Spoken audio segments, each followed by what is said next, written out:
Hello दोस्तों, welcome back to the my channel. दोस्तों, आज की इस वीडियो में हम लोग मॉडर्न हिस्ट्री के कुछ इंपॉर्टेंट क्वेश्चन को डिस्कस करेंगे। और ये सारे क्वेश्चन दोस्तों आपके किसी ना किसी एग्जाम में पूछा हुआ है। तो ये सारे क्वेश्चन आप लोगों के लिए काफ़ी इंपॉर्टेंट होने वाला है। तो वीडियो दोस्तों आप लोग अंत तक जरूर देखें। बाकी दोस्तों, अगर ये वीडियो आपको अच्छा लगे तो वीडियो पर एक लाइक और एक कमेंट जरूर कर दें। वीडियो को ज़्यादा से ज़्यादा अपने दोस्तों को साथ शेयर करें। और जो लोग चैनल पर नए आ रहे हैं, चैनल को सब्सक्राइब करना ना भूलें। तो चलिए दोस्तों, अपने इस वीडियो को स्टार्ट करते हैं। ये दोस्तों मॉडर्न हिस्ट्री का हमारा जो है ये पार्ट 2 भाग होगा, है ना। इससे पहले हम लोग एक और वीडियो बनाए थे जिसमें 1 से लेकर 19 तक हम लोग क्वेश्चन को डिस्कस करे थे। ये उसका भाग दूसरा है। तो आज का जो हमारा पहला क्वेश्चन यहाँ पर दोस्तों, पहला कर्नाटक युद्ध किसके किसके बीच लड़ा गया था। तो आप लोगों को पता है दोस्तों, ये कर्नाटक युद्ध है जो है दोस्तों किसके किसके बीच लड़ा गया था। तो ये जो कर्नाटक युद्ध होता है दोस्तों, अंग्रेज और फ्रांसीसियों के बीच होता है। यानी जो हमारा यहाँ करेक्ट आंसर होगा ऑप्शन ए हो जाए। ठीक है, कर्नाटक युद्ध ये किसके किसके बीच होता है, अंग्रेज और फ्रांसीसियों के बीच। अब ये जो कर्नाटक युद्ध होता है दोस्तों, ये टोटल 3 भागों में होता है। ठीक है, अब तो ये आपसे ये भी पूछा जाता है ये युद्ध कब हुआ, कितने युद्ध हुआ और कब कब हुआ। तो ये डेट भी आप लोगों के लिए इंपॉर्टेंट है। और इससे रिलेटेड कौन कौन सा संधि हुआ, तो ये कुछ इंपॉर्टेंट पॉइंट है इस युद्ध से रिलेटेड जिसे आपको याद रखना होगा। जैसे अब पहला बात, तो कर्नाटक युद्ध किसके किसके बीच हुआ, तो अंग्रेज और फ्रांसीसियों के बीच। टोटल कर्नाटक युद्ध कितने हुए हैं, तो टोटल 3 कर्नाटक युद्ध लड़े गए हैं। पहला जो कर्नाटक युद्ध होता है दोस्तों, ये 1746 से लेकर 1748 के बीच तक चलता है। ठीक है, स्टार्ट कब होता है, 1746 में।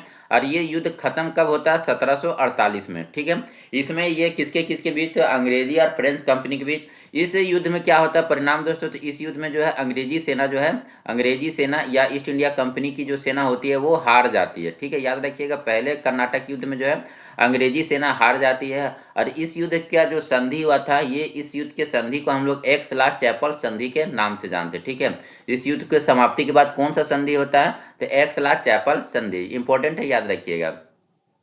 उसके बाद द्वितीय कर्नाटक युद्ध। द्वितीय कर्नाटक युद्ध दोस्तों ये 1749 से स्टार्ट होता है, 1754 तक चलता है। ठीक है, द्वितीय कर्नाटक युद्ध कब स्टार्ट होता है, 1749 में, और चलता है कब तक, 1754 तक। अब इस युद्ध में क्या परिणाम होता है दोस्तों, अंग्रेजी सेना और फ्रेंच की जो सेना या फ्रांसीसी सेना, दोनों लगभग ये जो है दोस्तों बराबर थे। ठीक है, इसमें ना तो अंग्रेज सेना की हार होती है ना ही जीत, मतलब दोनों यहाँ पर आकर अपने अपने ताकत को काफी देखा। और इस सेना में, इस युद्ध में जो है अंग्रेज अपने ताकत को जो है वर्चस्व को बना के रखे। ठीक है, तो यहाँ पर जो है ये युद्ध क्या होता है, बराबरी पर समाप्त होती है। और इसके लिए जो संधि होती है ये पांडिचेरी की संधि होती है। ठीक है, तो ये कई बार एग्जाम में पूछा हुआ पांडिचेरी की संधि दोस्तों, तो ये आप लोगों के लिए इंपॉर्टेंट है। पांडिचेरी की संधि कौन से युद्ध के समय होता है, तो द्वितीय कर्नाटक युद्ध के समय होता है। और ये कब होता है, 1754 ईस्वी में होता है। उसके बाद जब तृतीय कर्नाटक युद्ध होता है दोस्तों, ये 1756 से लेकर 1763 तक चलता है। ठीक है, अब ये तृतीय कर्नाटक युद्ध में क्या होता है दोस्तों, अंग्रेजी सेना जो है फ्रांसीसी सेना पर भारी पड़ जाते हैं। ठीक है, अंग्रेजी सेना जो है फ्रांसीसी सेना पर भारी पड़ जाते हैं। और इस युद्ध में जो है फ्रांसीसियों की बुरी तरह से हार हो जाती है। ठीक है, फ्रांसीसी जो है तीसरे कर्नाटक युद्ध आते आते बुरी तरह से हार जाते हैं। और इस युद्ध को समाप्ति करने के लिए जो संधि होती है दोस्तों, उस संधि का नाम क्या है, पेरिस की संधि। तो ये भी क्वेश्चन कई बार पूछा हुआ, पांडिचेरी की संधि और पेरिस की संधि, ये दोस्तों कई बार कई एग्जामों में पूछा हुआ। तो ये इंपॉर्टेंट है, ध्यान में रखिएगा कि पेरिस संधि कब होता है, तो ये 1763 में होता है। किस युद्ध के समय, तो तृतीय कर्नाटक युद्ध के समय। ठीक है, तृतीय कर्नाटक युद्ध में क्या होता है दोस्तों, इस युद्ध का परिणाम ये होता है कि अंग्रेजी सेना जो है फ्रांसीसी सेना को बुरी तरह से हरा देते हैं। और फ्रांसीसियों का जो है भारत पर जो आधिपत्य या जो एक कंट्रोल था वो फिर खत्म होने लगता है। इसी युद्ध के बीच में दोस्तों एक और इम्पोर्टेंट युद्ध होता है जो कई बार एग्जाम में आपका पूछा हुआ भी है। इस युद्ध का नाम है वांडीवास का युद्ध। ठीक है, याद रखिएगा, वांडीवास का युद्ध है। वांडीवास का युद्ध ये दोस्तों कब होता है, तो वांडीवास का युद्ध जो होता है ये 1760 ईस्वी में होता है। ठीक है, ये आपका तृतीय कर्नाटक युद्ध के बीच में ही होता है वांडीवास का युद्ध। और ये भी युद्ध आपका दोस्तों किसके किसके बीच, तो अंग्रेजी सेना और फ्रांसीसियों के बीच होता है। ठीक है, इस युद्ध में जो है, इस युद्ध का जो नेतृत्व किसके द्वारा किया गया था, तो अय्यरकूट थे इस युद्ध में। ठीक है, अंग्रेजों के तरफ से कौन थे, अय्यरकूट थे। ठीक है, तो ये वांडीवास का युद्ध भी आप ध्यान में रखिएगा। तो ये सारे कुछ इंपॉर्टेंट पॉइंट है जिसे आपको ध्यान में रखना है। नेक्स्ट क्वेश्चन देखते हैं, निम्नलिखित में किस वर्ष जो है पानीपत का तीसरा युद्ध होता है। पानीपत का तीसरा युद्ध कब लड़ा जाता है दोस्तों? तो पानीपत का जो तीसरा युद्ध है ये 1761 ईस्वी में लड़ा जाता है, यानी जहाँ करेक्ट आंसर होगा ऑप्शन डी हो जाएगा। पानीपत का तीसरा युद्ध कब लड़ा जाता है? तो 1761 ईस्वी में। अब पानीपत का जो तीसरा युद्ध होता है दोस्तों ये किसके किसके बीच होता है? तो पानीपत का जो तीसरा युद्ध होता है दोस्तों ये आपका किसके किसके बीच? तो अफगान सेना थे। कौन से? अहमद शाह अब्दाली। ठीक है, याद रखिएगा अफगान सेना कौन थे? अहमद शाह अब्दाली, जिसको हमको दुर्रे दुरानी के नाम से भी जानते हैं। ठीक है, अफगान सेना में कौन था? नेतृत्व कर रहा था अहमद शाह अब्दाली। इंपॉर्टेंट नाम है, याद रखिएगा। ठीक है, अहमद शाह अब्दाली, जिसको हम लोग दुर्रे दुरानी के नाम से जानते हैं। ठीक है, और किसके बीच हुआ था? तो ये मराठा सेना के बीच हुआ था। अफगान सेना और मराठा सेना के बीच जो है आपका कौन सा युद्ध होता है? पानीपत का तृतीय युद्ध। और ये कब लड़ा जाता है? तो ये युद्ध दोस्तों 14 जनवरी 1761 को लड़ा जाता है। ठीक है, अब अहमद शाह को हम लोग किस नाम से जानते हैं? तो अहमद शाह अब्दाली को हम लोग दुर्रे दुरानी के नाम से भी जानते हैं। इस युद्ध में जो अहमद शाह अब्दाली को जो है कौन बुलाता है या उसका साथ कौन देता है? तो इस युद्ध में दोस्तों अब जो अहमद शाह अब्दाली है इसके जो है साथ देने वाले कौन कौन थे? तो ये थे रोहिला के अफगान और अवध के नवाब सुजाउद्दौला ने जो है अहमद शाह अब्दाली का साथ देता है। इस युद्ध में क्या होता है दोस्तों? इस युद्ध का परिणाम क्या होता है? तो इस युद्ध में जो है मराठा सेना बुरी तरह से हार जाता है। ठीक है, मराठा सेना जो है बुरी तरह से इस युद्ध में पराजित हो जाती है, बुरी तरह से पराजित हो जाती है। जहां लग रहा था कि मुगल सेना के बाद जो है सबसे जो ताकतवर सेना थी ये मराठा सेना थी, लेकिन ये जो पानीपत का तीसरा युद्ध होता है दोस्तों, इस युद्ध में जो है मराठा इतनी बुरी तरह से हारते हैं कि ये दोस्तों फिर दोबारा उभर नहीं पाते उतनी अच्छा से। ठीक है, तो जहां लग रहा था कि भारत पर शासन, अब जो नेक्स्ट शासन करने वाला मराठा सेना है, लेकिन अहमद शाह अब्दाली के इस युद्ध के बाद मराठा जो सेना ये बुरी तरह से टूट जाती है और इसके बाद धीरे धीरे मराठा सेना का जो है भारत पर वर्चस्व कम हो जाता है। अब मराठा सेना की तरफ से ये दोस्तों कौन थे? मराठा सेना की तरफ से जो थे दोस्तों इनका नाम याद रखना आपको, सदाशिवराव। ठीक है, मराठा सेना की तरफ से नेतृत्व कौन कर रहे थे? सदाशिवराव भाऊ। ठीक है, तो ये थे सदाशिवराव मराठा सेना की तरफ से और अहमद शाह अब्दाली आपका अफगान सेना की तरफ से, तो याद रखिएगा। नेक्स्ट क्वेश्चन देखते हैं, निम्नलिखित में से किस अंग्रेज मराठा युद्ध के परिणाम स्वरूप पेशवाओं के प्रांत का विलय मुंबई प्रेसिडेंसी में हो गया? तो ये कौन सा युद्ध के समय जो है पेशवा के जो प्रांत थे उसका जो विलय किस में हो जाता है? तो बम्बई प्रेसिडेंसी में हो जाता है। तो ये कौन सा युद्ध था दोस्तों? तो ये तृतीय युद्ध था। तो जैसे वहां पर युद्ध होता है किसके किसके बीच दोस्तों? अफगान सेना और मराठा के बीच। उसी बीच में क्या होता है कि अंग्रेज सेना और मराठा के बीच भी युद्ध होता है। किसके किसके बीच? अंग्रेज सेना और मराठा के बीच। अंग्रेज सेना और मराठा के बीच जो युद्ध होता है उसे हम लोग क्या कहते हैं? आंग्ल मराठा युद्ध। ठीक है, इसे याद रखिएगा, आंग्ल मराठा युद्ध। ये किसके किसके? अंग्रेज सेना और आप किसके किसके बीच? तो ये आपका मराठाओं के बीच होता है। अब ये दोस्तों इसमें भी टोटल 3 युद्ध लड़े जाते हैं। ठीक है, अंग्रेज और मराठा सेना के बीच जो है टोटल कितने युद्ध होते हैं? 3 युद्ध होते हैं। तो पहला जो आंग्ल मराठा युद्ध था, तो पहला आंग्ल मराठा युद्ध दोस्तों ये कब स्टार्ट होता है? ये 1775 में स्टार्ट होता है और ये कब तक चलता है? 1782 तक चलता है। ठीक है, याद रखिएगा, पहला जो आंग्ल मराठा युद्ध होता है ये कब से कब तक? 1775 से लेकर 1782 तक। और इसी युद्ध के बाद कौन सा संधि होता है? संधि भी याद रखिएगा, इंपॉर्टेंट है। 1782 में जो है सालबाई की संधि होती है। ठीक है, सालबाई की संधि काफी इंपॉर्टेंट है दोस्तों और कई बार एग्जाम में पूछा हुआ है। सालबाई की संधि कब होता है? 1782 में, प्रथम आंग्ल मराठा युद्ध के दौरान। उसके बाद जो दूसरा युद्ध होता है दोस्तों, दूसरा आंग्ल मराठा युद्ध होता है ये 1803 से लेकर 1805 तक। ठीक है, दूसरा आंग्ल मराठा युद्ध कब होता है? तो 1803 से लेकर 1805 तक चलता है। इसमें जो संधि होती है इस संधि का नाम था देवगांव की संधि। ठीक है, देवगांव की संधि। ठीक है, दूसरे आंग्ल मराठा युद्ध के समय कौन सा संधि होता है? देवगांव की संधि होता है। उसके बाद तीसरा जो आंग्ल मराठा युद्ध होता है दोस्तों, तीसरा आंग्ल मराठा कब होता है?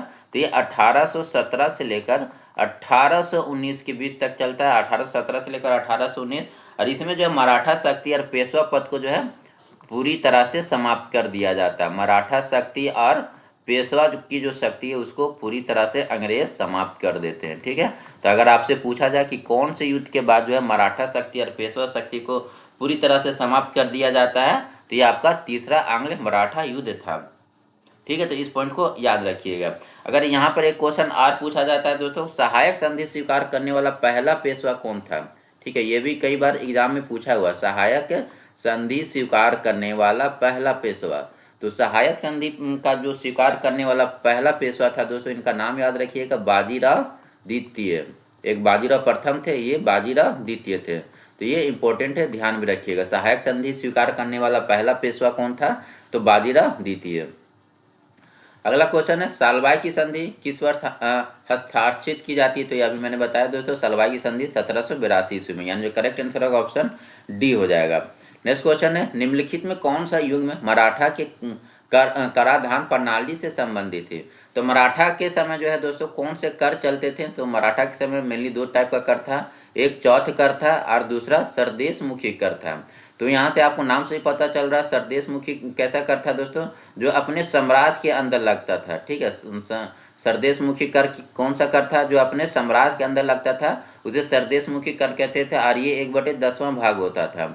और चौथ कर क्या था दोस्तों? तो ये जो आसपास के जो है राज्य से वसूला जाता था, उनको सुरक्षा के लिए, आसपास के राज्य से वसूला जाता था उनके सुरक्षा के लिए, उसे हम लोग चौथ कर कहते थे। और ये कितना 1/4 भाग वसूला जाता था। और ये जो दोस्तों चौथ और सरदेश मुखी जो कर था, ये किसके द्वारा लाया गया था? तो ये शिवाजी के द्वारा लाया गया था।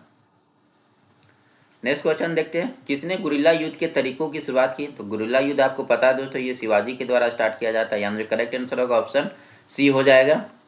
हाँ, शिवाजी है दोस्तों। कौन थे? शिवाजी ही दोस्तों हमारे जो मराठा साम्राज्य था उसके संस्थापक थे। ठीक है, शिवाजी कौन थे? तो मराठा साम्राज्य के संस्थापक। मराठा साम्राज्य के संस्थापक किसे माना जाता है? तो शिवाजी को माना जाता है। अगला क्वेश्चन है, छत्रपति शिवाजी महाराज 1674 से लेकर 1680 के बीच किस वंश के शासक थे? तो ये आपको पता है दोस्तों, मराठा वंश के शासक थे।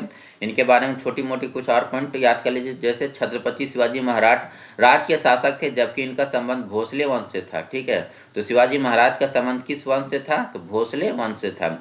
इनके पिता का नाम क्या था दोस्तों? तो इनके पिता का नाम था शाहजी भोसले, और इनके माता का नाम था जीजाबाई। ठीक है, इनके पिता का नाम कौन क्या था? शाहजी भोसले। माता का नाम था जीजाबाई। और इनके जो संरक्षक थे दोस्तों, इनके जो संरक्षक या राजनीतिक गुरु थे, ये कोंडदेव थे, गुरु कोंडदेव। अगला क्वेश्चन है, मराठा साम्राज्य का दूसरा संस्थापक किसे माना जाता है? तो मराठा साम्राज्य का दोस्तों जो दूसरा संस्थापक, शिवाजी के बाद दोस्तों मराठा साम्राज्य जो है धीरे धीरे टूट कर बिखरने लगता है। तो उसके बाद जो है मराठा साम्राज्य को जो संभालने का काम करता है, कौन करता है दोस्तों? तो बाजीराव प्रथम। ठीक है, ये मराठा साम्राज्य के दूसरे पेशवा थे। ठीक है, मराठा साम्राज्य के दूसरे पेशवा थे, और इन्होंने जो दोस्तों मराठा साम्राज्य को पुनः जो है बुलंदियों पर ले गए थे। इनके जो है ये कब पेशवा बने थे दोस्तों? ये भी आपसे डेट कई बार पूछ लिया जाता है। तो ये जो पेशवा बने थे 1720 में बनते हैं, और कब तक रहते हैं? 1740 तक रहते हैं। और 1740 में इनकी मृत्यु हो जाती है, जिसके बाद मराठा साम्राज्य फिर से धीरे धीरे फॉल डाउन होने लगता है, या फिर से मराठा साम्राज्य जो है बिखरने लगती है। अपने 20 साल के कार्यकाल में दोस्तों ये कई युद्ध लड़े हैं। ठीक है, 20 साल के कार्यकाल में ये कितने टोटल युद्ध लड़े हैं? तो 20 साल के कार्यकाल में ये टोटल 40 युद्ध लड़ते हैं। ठीक है, याद रखिएगा, 20 साल के कार्यकाल में कितने युद्ध लड़ते हैं? 40 युद्ध लड़ते हैं। इनका एक सबसे फेमस युद्ध था दोस्तों 1729 में लड़ते हैं। ये कौन सा युद्ध था? पालखेड़ा का युद्ध है। याद रखिएगा, पालखेड़ा का युद्ध है। ठीक है, पालखेड़ा का युद्ध, पालखेड़ा का युद्ध 1729 में कौन कौन थे? तो बाजीराव प्रथम और किसके बीच होता है? बाजीराव प्रथम और ये किसके बीच होता है? तो निजामुल मुल्क के बीच होता है, निजाम उल मुल्क के बीच। ठीक है, तो ये जो युद्ध होता है पालखेड़ा का युद्ध 1729 में बाजीराव प्रथम और निजामुल मुल्क के बीच होता है। ठीक है, तो ये सारे कुछ पॉइंट थे। 1740 में इनकी मृत्यु हो जाती है। अगला क्वेश्चन देखते हैं, शिवाजी के शासन काल में विदेश मंत्री को क्या कहा जाता था? तो शिवाजी के शासन काल में जो विदेश मंत्रियों को हम लोग क्या कहते हैं दोस्तों? सामंत या दाबीर कहते थे, यानी यहाँ करेक्ट आंसर होगा ऑप्शन ए हो जाएगा। ठीक है, शिवाजी के दरबार में दोस्तों अष्ट प्रधान रहते थे। याद रखिएगा, शिवाजी के दरबार में कौन रहते थे? अष्ट प्रधान रहते थे, जिनका अलग अलग कार्य था। ठीक है, अष्ट प्रधान। वहीं आपसे अगर पूछा जाए अष्ट दिग्गज भी था दोस्तों, अष्ट दिग्गज। जो अष्ट दिग्गज था ये दोस्तों किसके शासन काल में थे? तो ये कृष्ण देव राय के शासन काल में थे। ठीक है, अष्टदिग्गज कृष्णदेव राय के शासन काल में थे। और अष्टप्रधान किसके शासन काल में बने?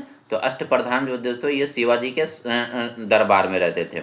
अब इनका जो है अष्टप्रधान में अब ये क्या क्या किनका किनका काम था, जैसे पेशवा। पेशवा कौन होते थे दोस्तों? तो राजा के प्रधानमंत्री होते थे। पेशवा किन्हें कहा जाता था?